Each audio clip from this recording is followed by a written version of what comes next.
মানে আমি আর তোর বাবা না আজকে বাজারে গেছিলাম রে, সেই বাপনের দোকানে অনেকগুলো জামা নিয়েছি। তোদের এই অনলাইনে যে ডিসকাউন্ট না কি সব দেয় না, এখানেও দিচ্ছিল।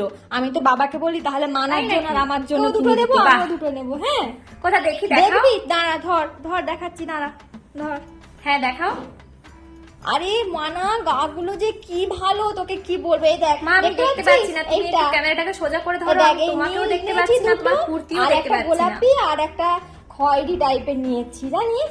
দেখ কি ভালো না রে মানা ডিজাইন গুলো, দেখতে পাচ্ছিস? মা আমি দেখতে পাচ্ছি না, তো আমি কি করে বলবো কোনটা ভালো লাগছে? আমাকে ঠিকঠাক করে দেখাও। তুই ভালো করে দেখ না, তোর ফোনটাই খারাপ। আরে এই তো আমি দেখতে পাচ্ছি, তুই দেখতে পাচ্ছিস না। ভালো করে দেখ, এ দেখ কি ভালো যে মানা নকশাগুলো না, কি ভালো। না আমি এখনো দেখতে পাইনি, তুমি ফোনটাকে সোজা করে ধরো, সোজা মানে সোজা করে রাখো যাতে আমি তোমাকে আর তোমার কুর্তি দুটোই দেখতে পাই। তুমি তো ফোনটা সোজা করে ধরছো না, সোজা করে ধরো, সোজা। তুই আমাকে ফোন ধরা সোজা করে শিখাবি? তোকে আমি সোজা করে দাঁড় করিয়ে হাঁটিয়ে দিলাম, আমাকে আবার আগে সোজা শিখাচ্ছে। তুই ভালো করে দেখ, তোর ফোনটাই খারাপ। তুই না কম দেখছিস আজকাল চোখে, বুঝলি তো? আমি স্পষ্ট দেখতে পাচ্ছি, দেখ কত সুন্দর গা, কি সুন্দর নকশা, তুই চোখে দেখতে পাচ্ছিস না। সারাক্ষণ তো ওই ফোন ঘেটে ঘেটে চোখটাকে শেষ করেছিস, আর এখন যত রাগ মায়ের উপর।